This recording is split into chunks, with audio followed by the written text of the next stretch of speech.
curse made us from stone to protect Gurgulgard.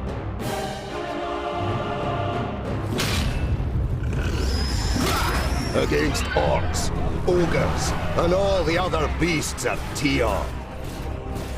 We are the guardians of Gurgulgard. We are the children of the divine smith. We are the Dwarves.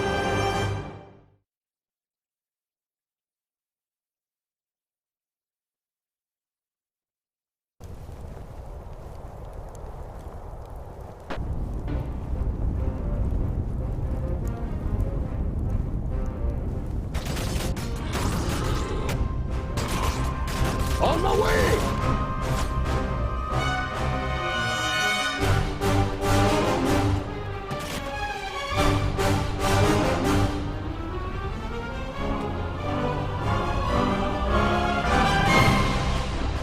Come here, you! All right!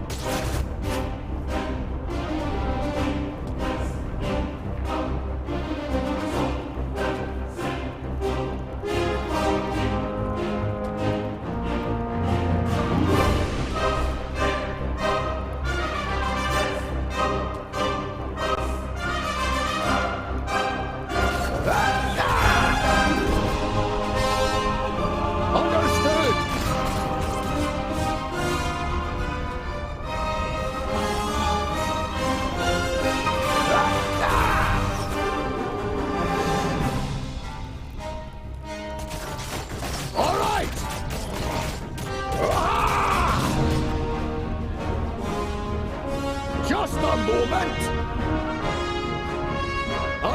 Not possible right now!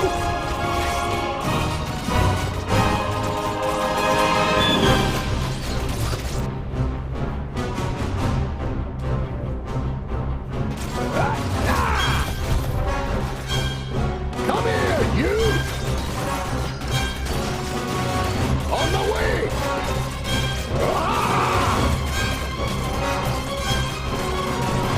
Come here, you!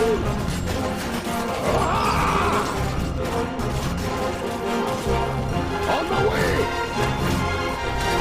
Understood! Charge! On the way! And again! Come here, you! All right!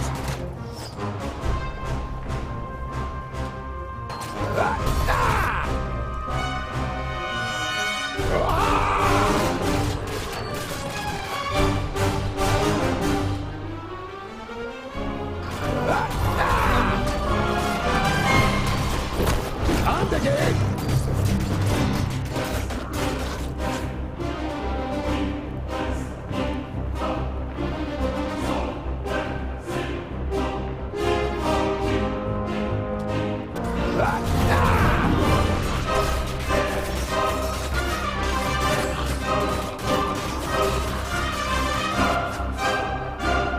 Come here, you!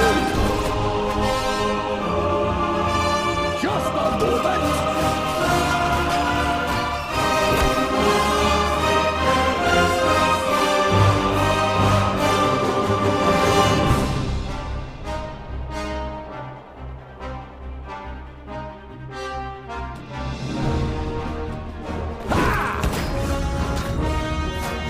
And again!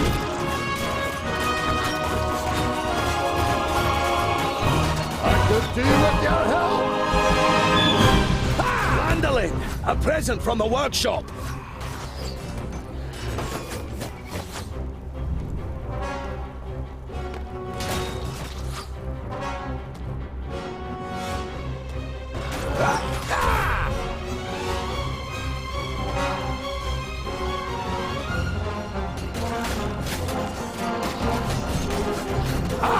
I'd be happy to pass on this present to the Greenscales.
My king! What are you doing here? Giselbert I, the father of the Fifthling clan, has not been on the front line of battle against the creatures of Tion for many cycles. The king surveys the battlefield and the defenders with a grave expression. We are too few. This you know as well as he does. But there will be no reinforcements arriving. Hundreds of brave warriors lie inside the fortress dying. The illness is running rampant. It brings weakness and death. Stay at your posts. Be as steadfast as the granite of which we are made. Nothing can break us. Vrakas is with us.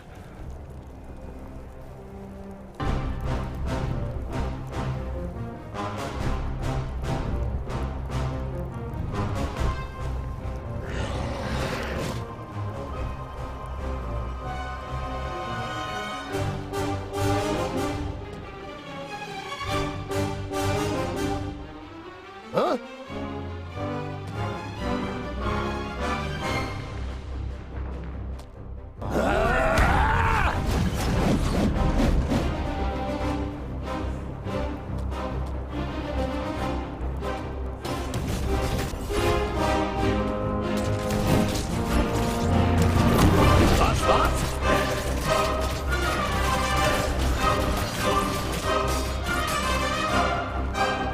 What?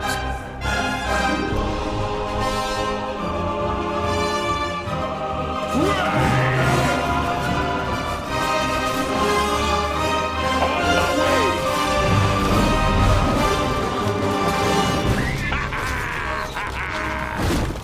For Vrakas! Over there!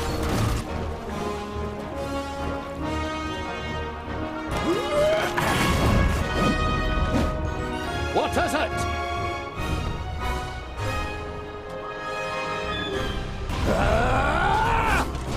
And again! Ha! Just a moment! Hmm?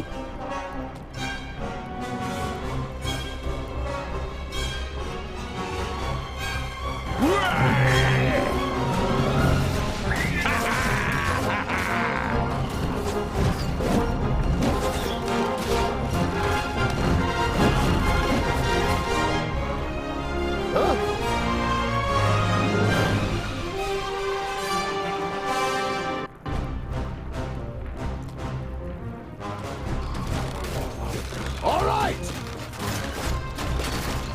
Understood!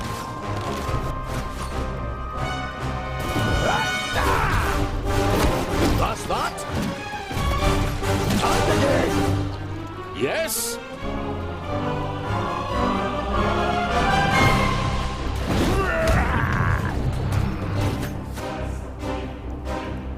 On my way!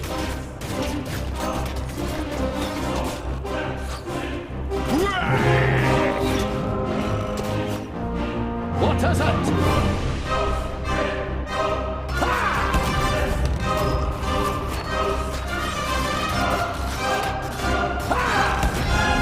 Be off with you!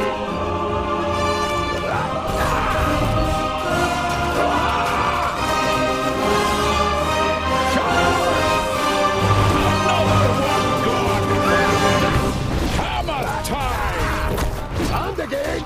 Another one gone!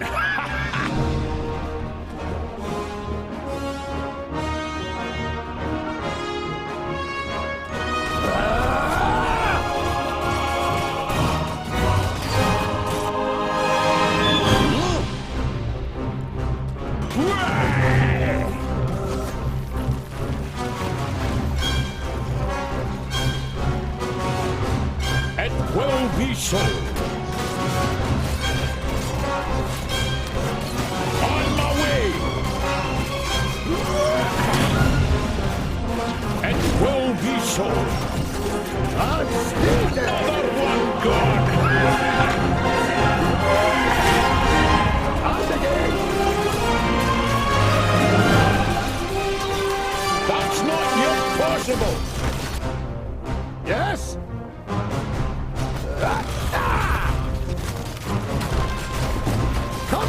you! Be off with you! Another one gone!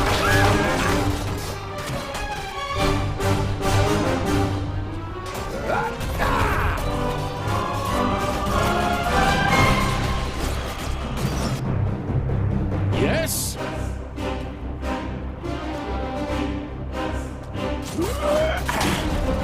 On my way! Hammer time! Be off with you! Another one gone! It will be so!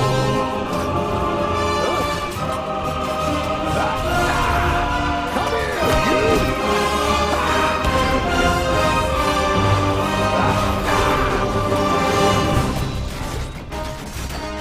Be off with you! Huh?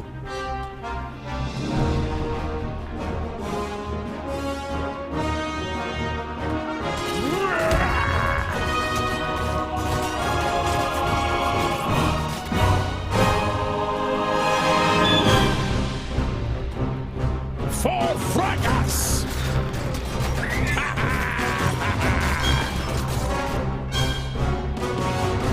Yes?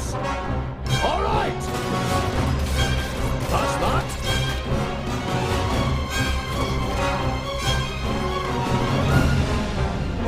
Yes?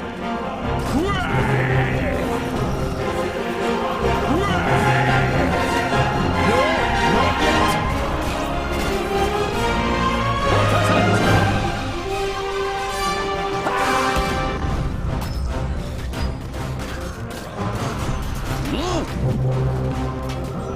And stay dead!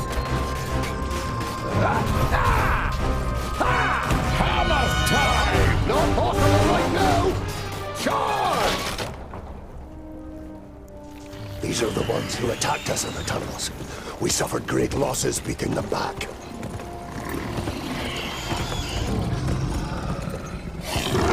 Come here and I'll split you like a straw, you treacherous elf! In his fury, the old king radiates a ferocious power that none of Citalia's children could withstand. But the slight, willowy being sitting astride the shadow mare just grins down, mockingly. You are mistaken. We are Alpha. We are here to destroy the elves. All peace-loving beings here in Girdlegard are under our protection, and you cannot open the gate that has barred your path into Girdlegard since the creation of the world. Not us, but perhaps one of your kind. This cannot be. Silence, you fool! Vrakas, forgive me for what I am about to do. Quickly, in formation! You must hold them back until I close the gate!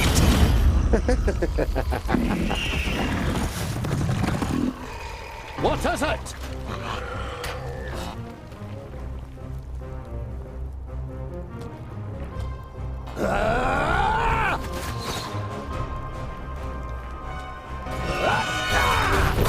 That's that. And again.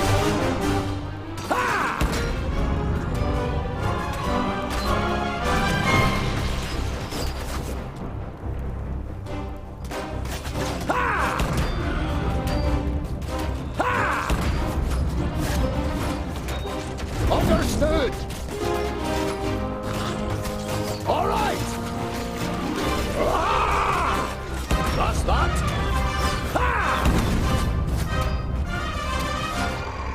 Come here, you!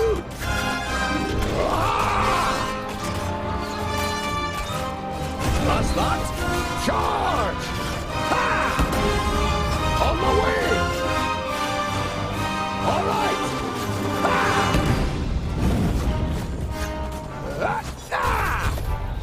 On the way! Come here, you! All right! Just a moment!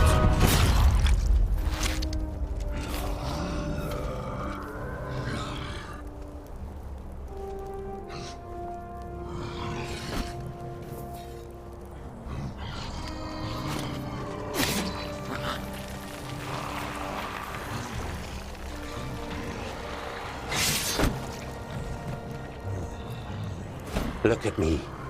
I am Cynthras, the reaper of your death. I will take your life, and the land will take your soul. Get out of my sight, pointy ears, and let me delight at the closed gate a little longer. The gate may have closed, but when you rise again from the dead by the power of the land, you will be one of us, and you will open it. Never! My soul belongs to Vrakas. No, your soul now belongs to the land, and henceforth you will belong to it forever. Now die, and return. Then hand us Girdlegard.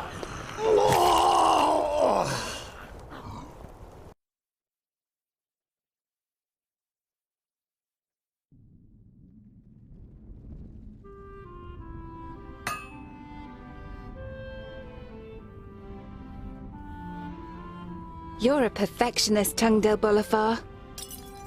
I've got a reputation to uphold. If you can't rely on the metalwork of a dwarf, what can you rely on?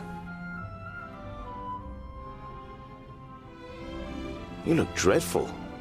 What a charmer. The maid gives you an ironic, reprimanding scowl. Ikana has been crying half the night. When you were teething, I carried you around the vaults. You played with my beard and I sang you to sleep. Frala smiles. She's heard this story many times before. That was 23 cycles ago. But I'm quite sure you didn't sing. You might have grumbled a bit. If what you've read about the dwarven lifespan is true, it'll be another 300 sun cycles and more before you are called to the Eternal Forge. The certainty of one day having to witness Frala's death already burdens your heart. What can I do for you? For me, nothing. It's Lot Yonan. He wants to see you in his study. In your mind, you go through all the recent incidents that might have annoyed the Magus. Apart from a few little squabbles with his famuli, nothing worth mentioning happened since the incident with your beard. You nod. Okay. I'd better not keep the Magus waiting. See you later. There's goulash for dinner.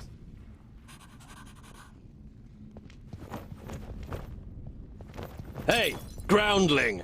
Come to the kitchen, we need you. Jolison, a fourth-degree famulus and your favorite foe among the students of magic, gives you a disparaging glance and disappears without waiting for your reply. Tungdil! Quick! Or the goulash will get burnt! You immediately recognize what the problem is. A chain running over a pulley for positioning the cauldron is detached from its mounting, and the cauldron stuck in the fireplace. It's a heavy load, and none of the famuli, who feel superior even during kitchen duty, dare do anything. They might burn their fingers, or even get a bit dirty.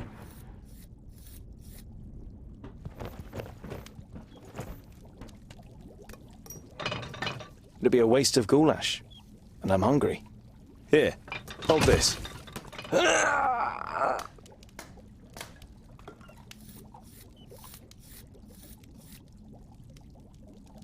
With as much concern in your voice as you can muster, you say, Oh, no, this doesn't look good. you're pleased to notice he's dripping with sweat. I'll get you back for this, groundling!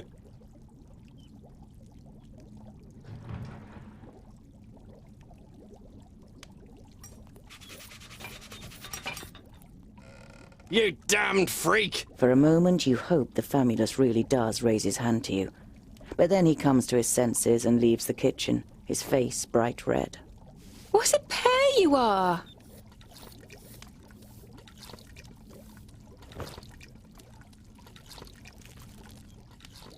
The goulash is bubbling in the cauldron.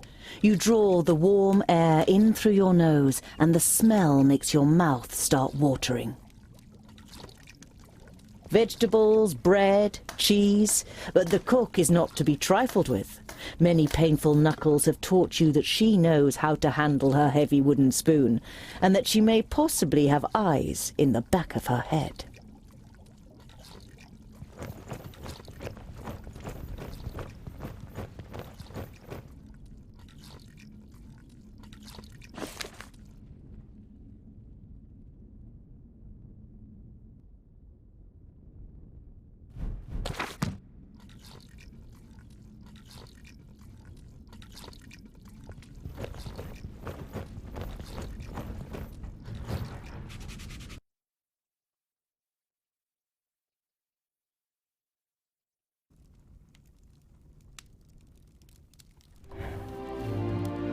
Master Lot Yonan, Frala told me you wished to speak with me. Ah, Tungdil, come in.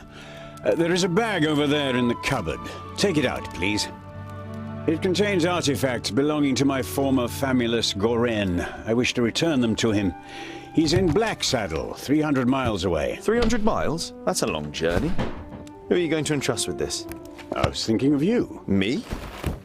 There is no one better to take on this journey. You have acquired much knowledge. You are almost a scholar. You know more than most famuli about Girdlegard and its inhabitants. It is time for you to go out into the world and see it with your own eyes. With pleasure.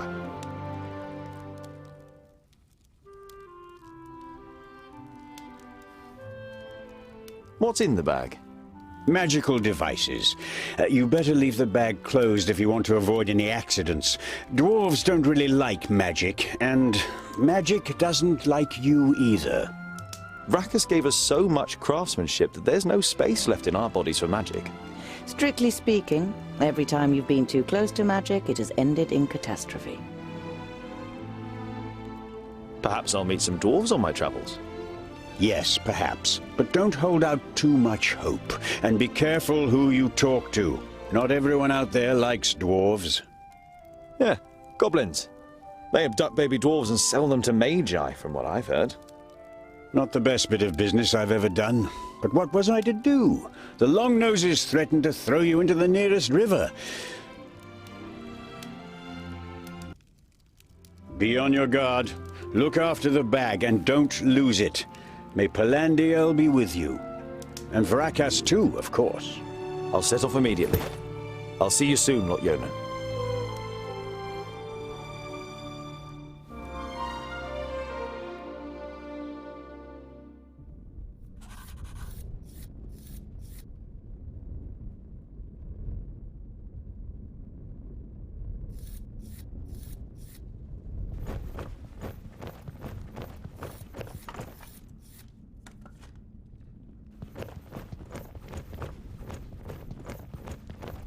This is where you swung the forge hammer for the first time 30 cycles ago. No one taught you the craft. It was enough for you to watch Lot Yonan's old smith at work. Whenever the workshop was empty, you practiced and quickly mastered the craft with ease.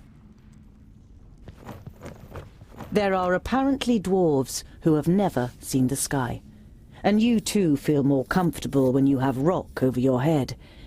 If only you didn't long to see more of the world, a longing that grows stronger with every year.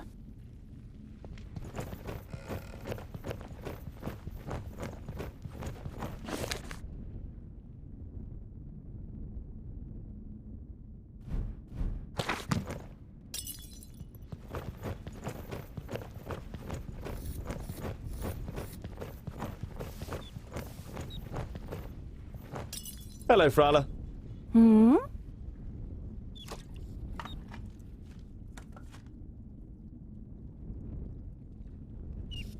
I've got a present for you.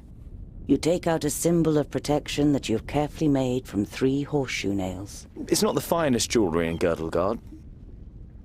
One look at Frala's face makes it clear that it doesn't matter. She glows with happiness as she takes the pendant. For me? But why? Because you don't see me as an oddity, and you're like a little sister to me. You could have said, but you settle with a shrug and a crooked smile. I need provisions for 300 miles. You're grinning from ear to ear. Finally, you've got the chance to see something of the world. 300? Tungdil, that's no errand. That's an epic journey. Wait, I've got just the right thing. But make sure the cook doesn't see. I'm going to Black Saddle to return a few things to a former apprentice in the Magus. You pocket the rye bread, sausages, and ham. Enough food for the first few days of your journey. Perhaps I'll even meet some dwarves on the way. Frala throws you a cautious glance. It's a tricky subject that you can't help but broach. There aren't dwarves down here. You're the only one in Idaslane, as far as we know. I know, but I can't just have been born out of a rock. Somewhere in the mountains, I have a clan. Maybe even a family. Yes. Maybe. Frala has reminded you more than once that Lot Yonan wrote to the dwarf clans and none of them were missing a dwarf boy. I have to go. I've got a long journey ahead of me. I wish you the blessing of Palandiel and Vrakas to protect you from all danger on your journey. Here, a talisman. Whenever you look at it, think of me. Frala winks at you mischievously. And of getting me a nice present.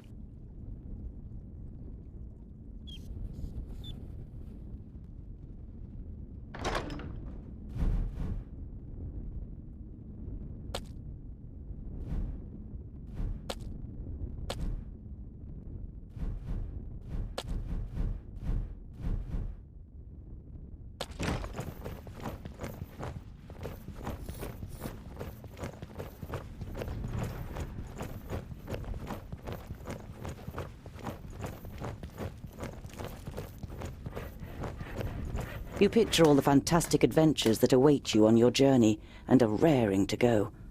But then you think about the possible dangers and ask yourself how you're planning to tackle this journey without a weapon.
It would be better to leave Lot Yonan to his work for now.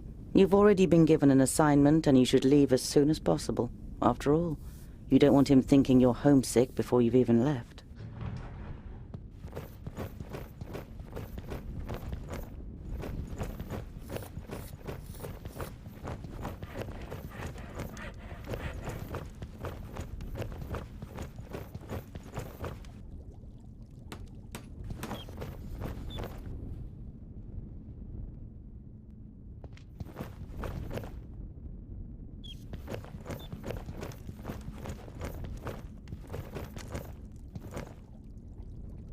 I am your godfather, little one. I'll look after you, just like I looked after your mother. Little Akana grasps your calloused finger and smiles at you wide-eyed.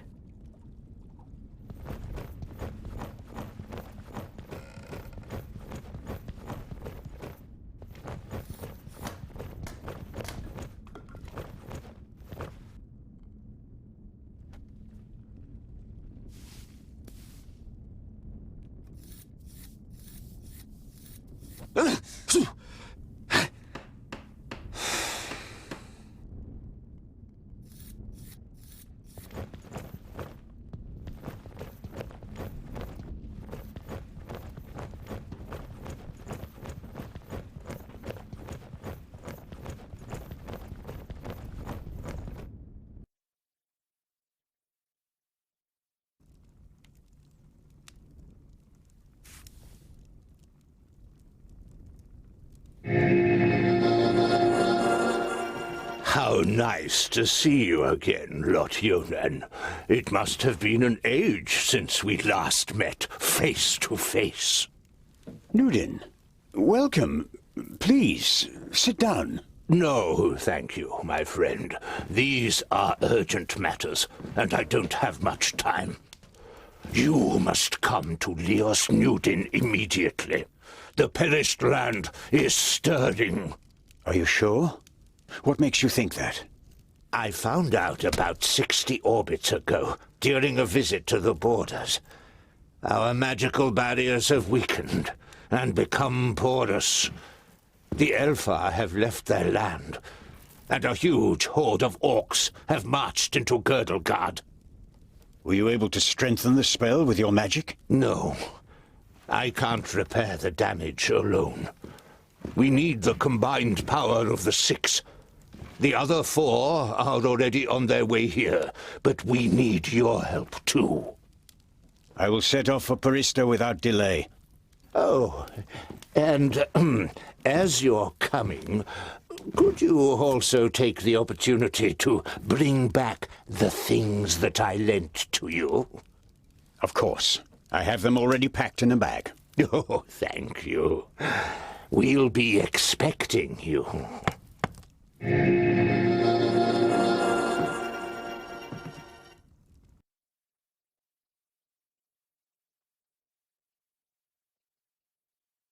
Utterly blinded by the sunlight, you squeeze your eyes tightly shut after only a few steps. The time spent underground has made you so sensitive to light that you're forced to seek shelter in the shade of a mighty oak.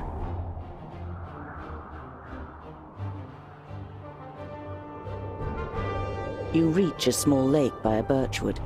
Your feet hurt and your eyes still sting in the unaccustomed sunlight, but a smile spreads across your face nonetheless. You've covered a decent distance on the first day of your big journey. You pitch your camp and lie down to sleep on the hard forest floor.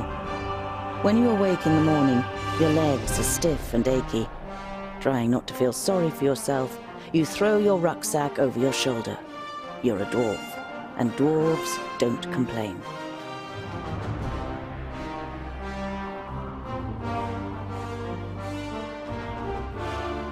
Around midday, with the sun high in the sky and the first beads of sweat appearing on your forehead, you see something move next to the road, a few hundred meters ahead. Some crows are pecking at something in the long grass.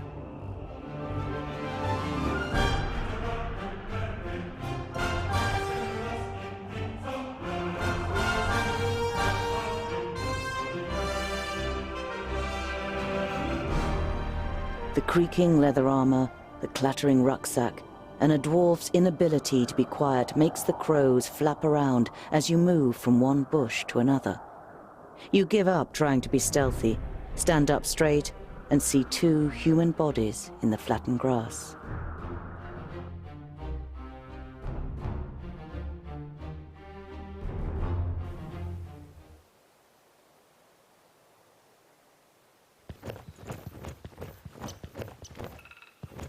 You don't see any signs of a struggle in the area where the corpses are lying. Were they stabbed by a companion? A stranger could hardly have crept up on them with such sparse cover. A slender man lies in front of you, dressed in an expensive robe. It is in the colors of Turgur the Fair-Faced, one of the 6 magi. The dead man must be one of Turgur's famuli.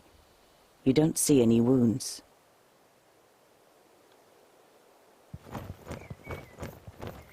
You look down on a tall, broadly built man. He's wearing dark brown leather armor that is strengthened with iron plates. There's a sword lying next to him. Was he trying to defend himself against something? Or someone? There is no blood on the sword.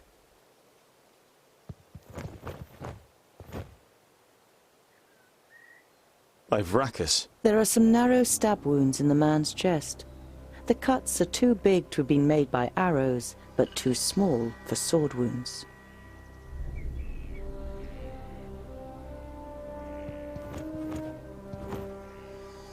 The man has the same incisions. It's clear that both men were killed by the same weapon.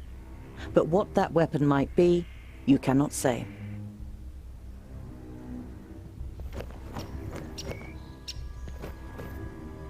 A rucksack that probably belonged to one of the dead.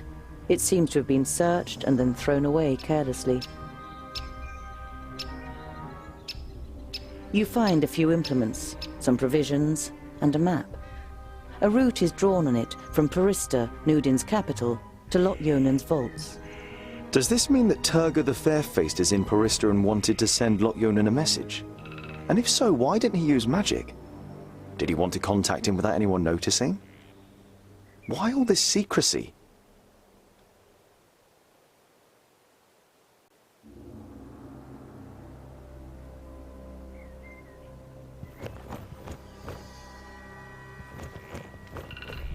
You scour the area once more and ask yourself what to do next.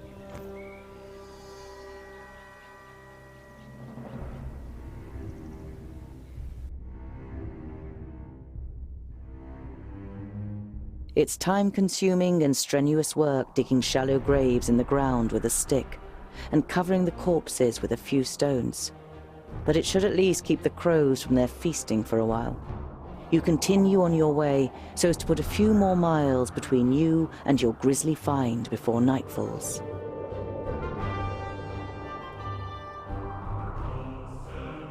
You see a flickering light through the trees some way from the path. It might come from a campfire.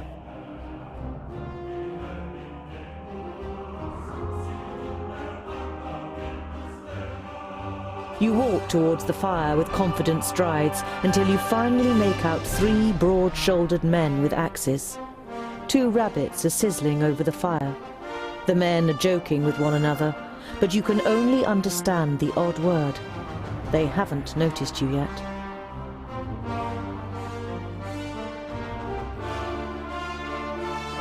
Once you reach the edge of the firelight, you say amicably, "Greetings. My name is..." The men jump up and grab their axes. Who's there? Well, I'll be. Is that a groundling? The men look you over suspiciously. My name is Tungdal. May I know with whom I have the pleasure?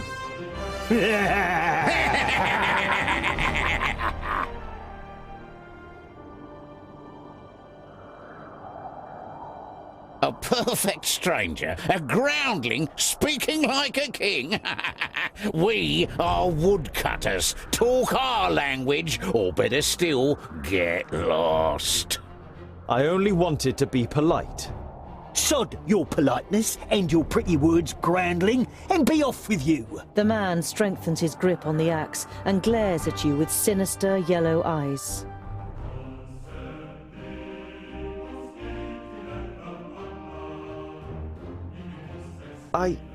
Sod off, groundling. Have I made myself clear? The man comes a step closer.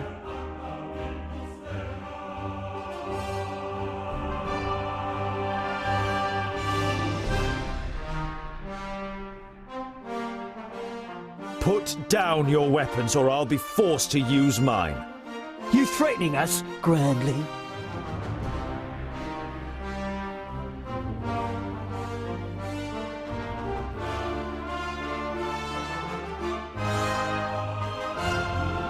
Now consider this. I am a dwarf with an axe, and I don't use my axe for cutting down trees. The men are visibly unsettled and lower their axes a little. I thought so. You turn your back on the men and walk back to the path confidently.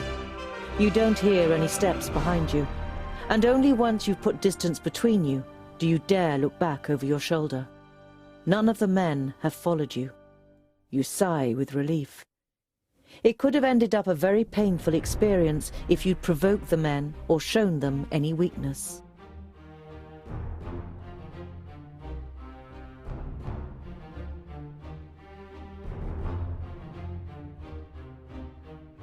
You reach the banks of the Warder and can see Axeldale on the other side, but there isn't a bridge for far and wide. The fishermen's boats glide over the water, which sparkles in the sun. None of the men seem to notice you while they throw out their nets.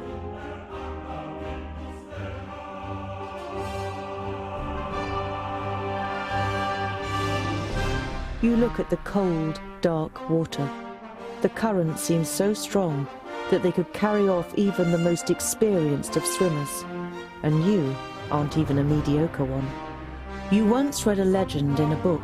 Elria, the goddess of water, did not like the children of the forge and cursed the dwarves, so that they would drown in any waters beyond their kingdoms. The main reason that dwarves avoid water to this day. You leave the peaceful banks of the river behind you and continue on your way. You look down on a large village on the banks of the Warder. Some of the village is built on stilts in the river, A wooden bridge spans the fast-flowing water. A huge wooden palisade has been erected to protect the village from attack. The guards on the palisade are watching you. Their armor looks well cared for and well made. The smith who made them knew what he was doing. You conclude that the men depend on the protection the armor offers and aren't just wearing them to look good. They're certainly not villagers.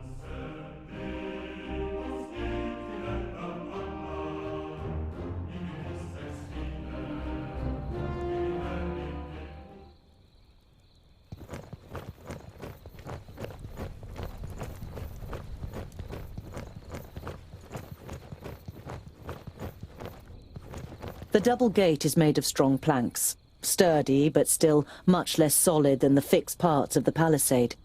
Security has been forgone here for practical reasons. Never a good idea when building fortifications. Some of the guards begin to whisper as you near the gate. Hello up there! What brings you to fair good water? And have you seen any orcs on your travels, groundling? The man leaning over the palisade eyes you up and down carefully.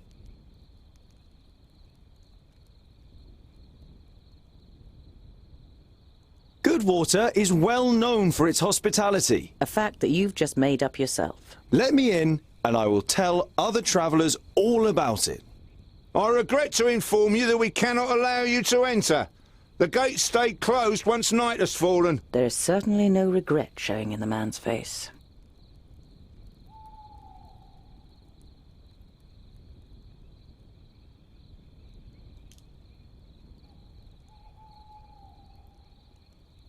I've got 20 pieces of gold here looking for a taker in the village. Ha! One of your folk might leave his post for 20 pieces of gold, but I say, clear off, groundling! The gates stay closed until tomorrow morning! But... The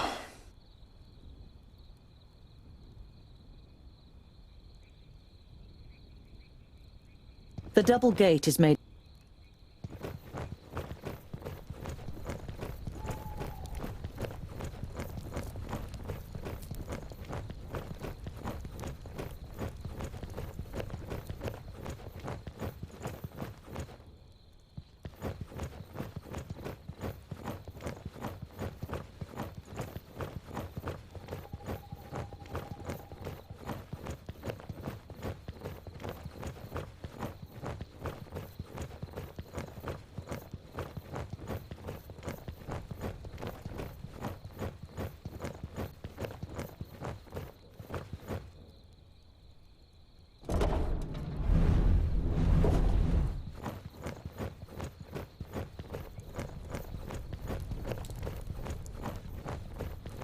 As you get closer to part of the palisade, you hear whispering from the other side. Psst! Groundling! You look around and reach the palisade with a few quick steps. No one saw you. You see one of the mercenaries through the gaps in the palisade. He looks around nervously. 40 gold pieces, did you say?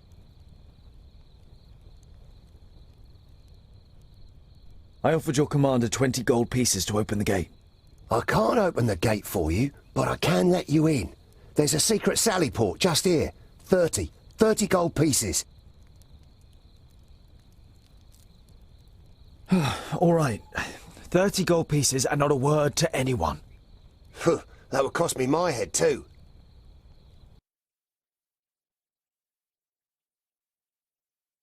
You decide not to sneak around the village for too long and hide in some straw in a barn. You sleep uneasily, afraid you'll wake up at any moment with a knife at your throat.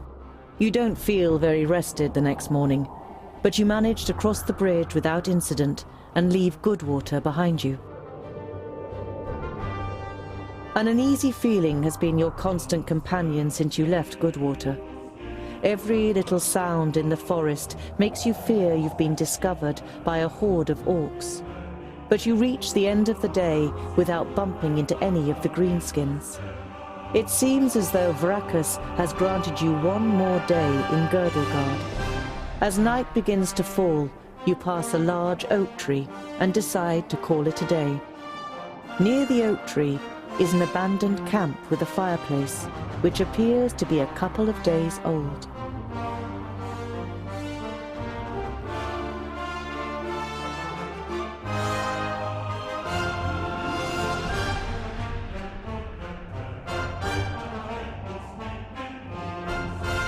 You take over the abandoned camp as your own.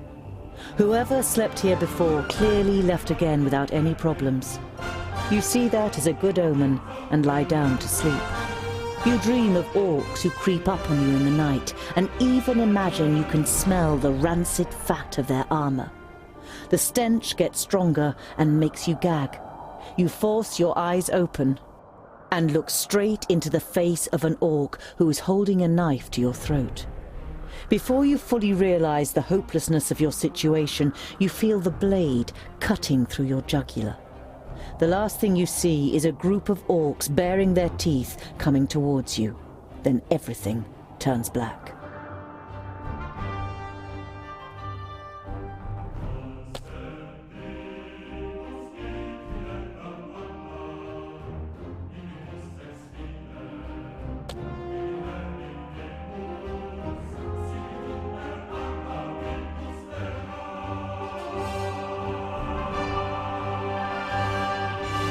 An uneasy feeling has been your constant companion since you left Goodwood. As night begins to fall,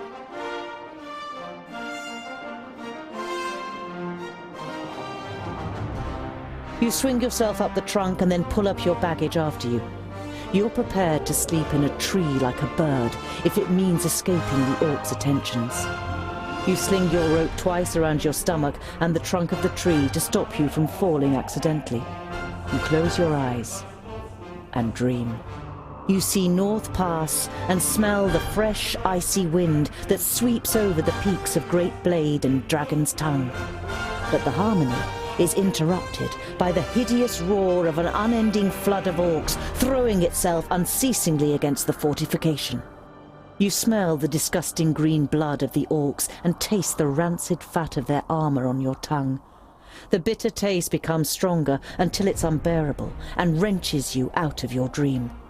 You open your eyes and are surprised at the brightness as a glance at the sky confirms that it's still night.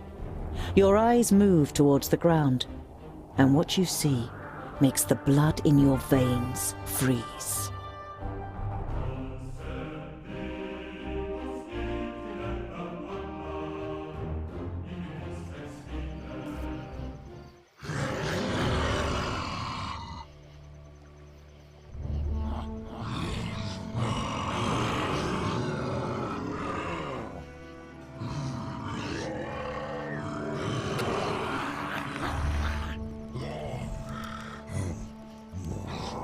I am Synthras of Son Balsur.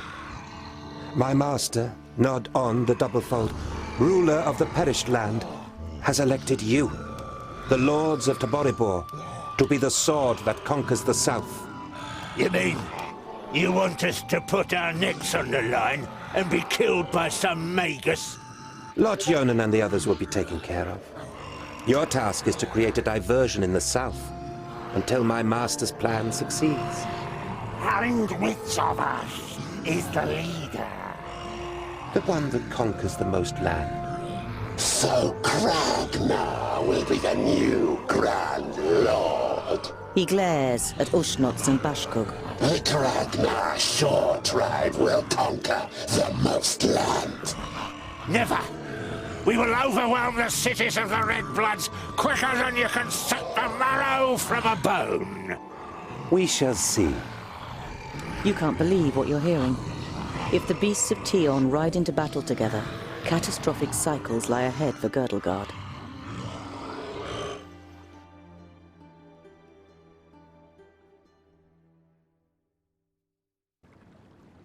The night in the oak tree was the worst of your life.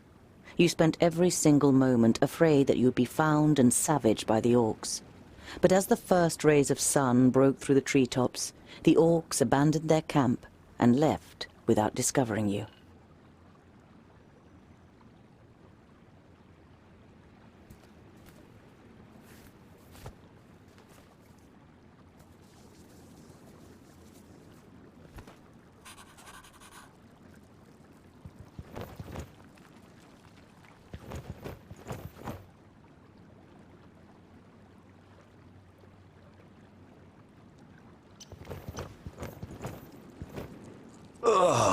You're overcome by the urge to vomit. You have, of course, heard the stories, but seeing with your own eyes that orcs actually do eat humans is a long way from just reading about it. This is the place. I knew it was here. Come on then, find that stupid necklace. Hey, Fuskar! In front of you! A grounding! Perfect for a spotted breakfast.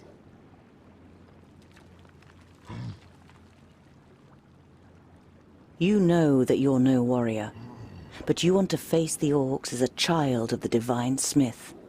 Perhaps you'll manage to kill at least one of them, so as not to appear so undwarven in Varacus's eyes. I'll give you something to chew on. Varacus made us of stone.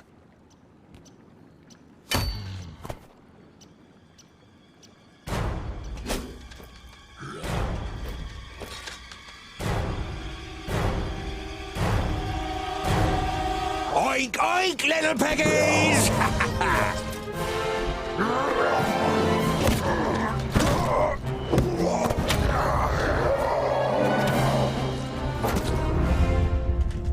By Barrowin's beard! How did you manage to lose your weapon? Go and get it, and this time, hold it tight! Hey! That one was mine! You're just too slow, dear brother! Too slow? Just wait!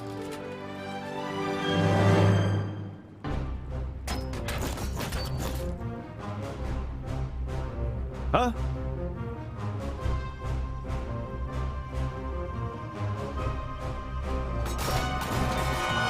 Yes?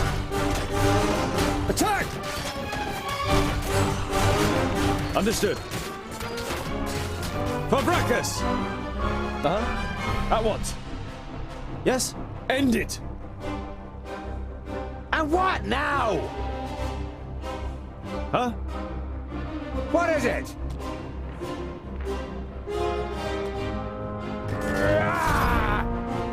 Huh? And what now? Yes?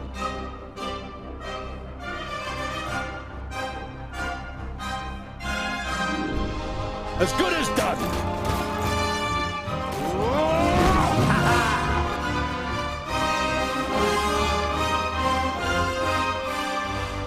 What is it?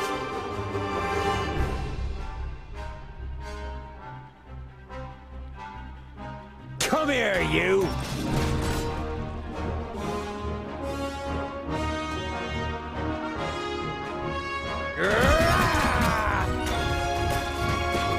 Yes?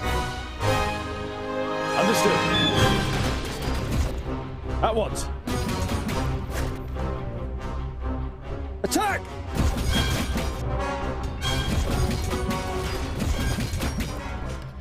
Huh? Huzzah! Huh?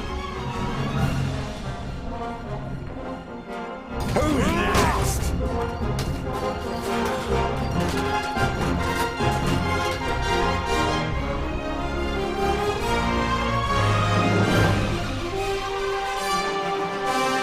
Huh? On my way. End it! And what now? What is it?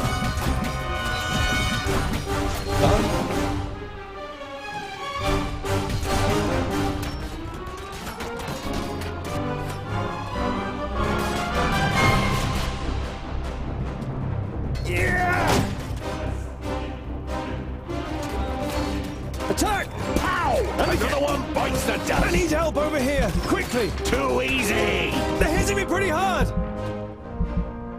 What is it? Yes? And what now? Ha ha! Yes?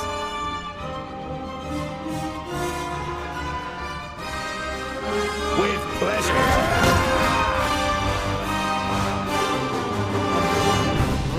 I need help over here! Quickly!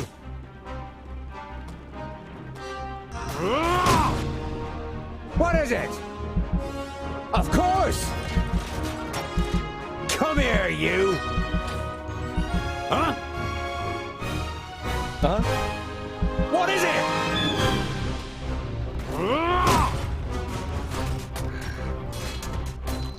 They're hitting me pretty hard! Another one bites the dust. All right. Say goodbye forever.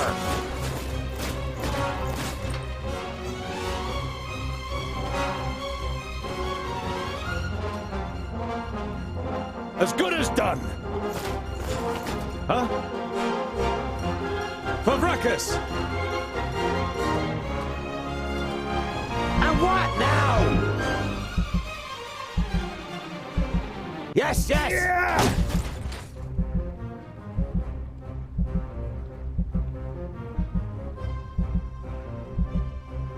Of course!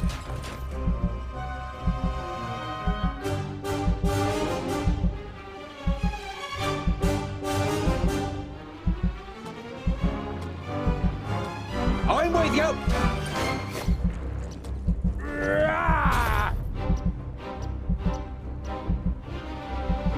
Ha-ha! Kill! Ha-ha! Huh? End it! He hardly put up a fight! Yes?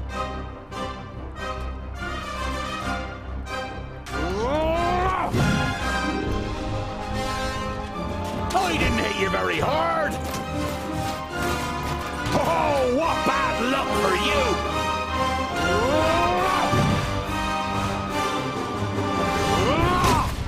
you! With pleasure. Oh, what bad luck for you! On my way!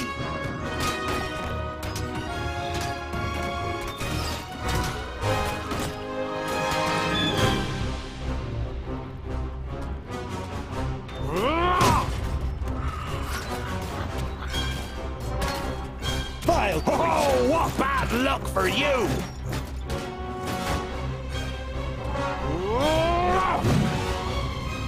As good as done. With pleasure. I'll be ready soon. Huh? Yes? Yeah! Attack! Who's next? At once. Killed. On my way. Favrakis! Uh-huh. What is it?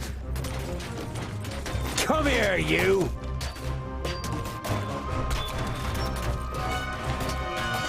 What is it? Pow! Another one bites the dust. Vile creature! Yes? At once. I didn't hit you very hard.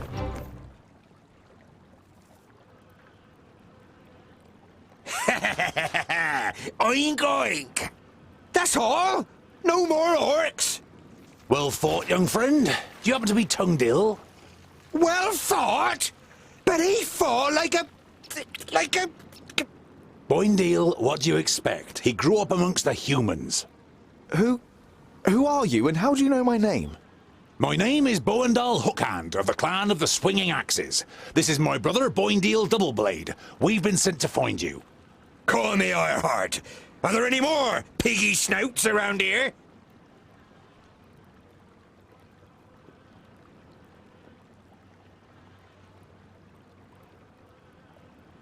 You turned up at just the right moment. But are you sure it's me you're looking for? The High King Gundrabur sent us to fetch you and bring you to Ogre's death in the Secondling realm in the south. So he received the letter from my master? And am I a secondling? Well, something like that, I guess.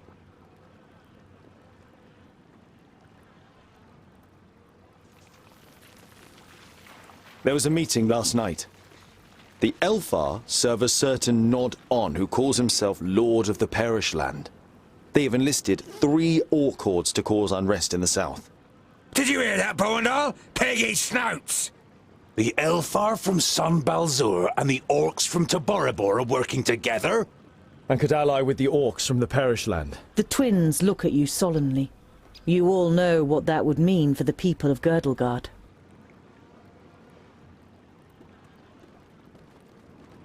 We've got to Yeah, I know what you're gonna say, but it's our duty to get you to the Ogre's Death Fortress in one piece. I thought the duty of dwarves was to protect the innocent in Girdlegard. Lot Yonan and King Broron will take care of the orcs. We three must be careful. You're not exactly a warrior.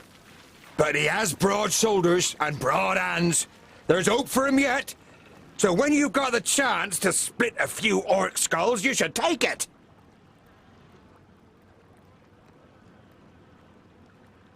I would be happy to follow you into the realm of the Secondlings. In truth, there is nothing I would rather do. But first, I must travel to Blacksaddle and return some things to a former famulus of Lot Yonan. Blacksaddle isn't exactly on our way. It's on my way. We can head south as soon as I've carried out Lot Yonan's orders. Well, he's certainly got the stubbornness of a dwarf. Perhaps we'll be able to make a real dwarf of him on the way. All right, we'll accompany you. The sooner we find that famulus, the quicker we can get back to the mountains. I'll have to send Lot Yonan a message by carrier pigeon on the way. And if we happen to stumble upon a couple of orcs... I like you, but we'll have to find you another name. Bolafar. It's about as good as Lipsmith, Paddletosh, or Blufflegrump. It is stupid, senseless, and definitely not a name of honor. What are you good at? I'm good at reading. Reading? You're a scholar?